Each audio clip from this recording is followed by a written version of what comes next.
Господин Илиев, честита победа. Не знам да кажа измъчена или не знам, в края дойде гола победния. И точно така се. Тия матчове се спомням от години наред. И с Пирин са такива и в повечето случаи не сме успяли да победим. Ние мисля, че победихме.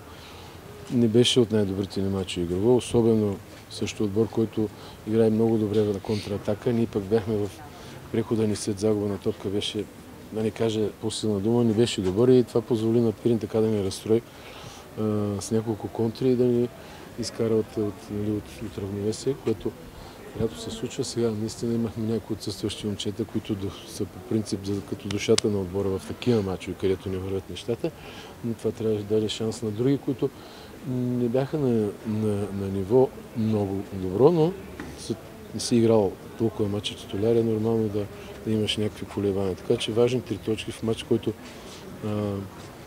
както се казва, са важни само точките. Какво е състоянието сега на въпросите контузини? И Виктор Попов се е контузил, разбираме, вчера на тренировка. И кога ще могат да се върнат в игра?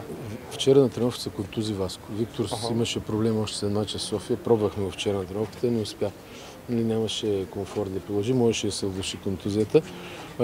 Сложено от всичко и след в мача с Левски играхме по-малко, с човек по-малко, близо 70 минути. Имаше умора и от пътуването, така че бяхме мудни, което и преходът не беше добър, което за нашия отбор не е типично.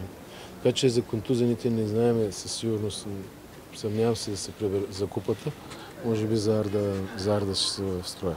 Кръстаеш днес го освободиха. Всеки да сприме това ще Искам да продължите, мисълта ми. Вижте, аз мисля, че в София също казах, че има някакви разговори, но още конкретно нищо. Ако има нещо да се случва, ще се случи следващите дни.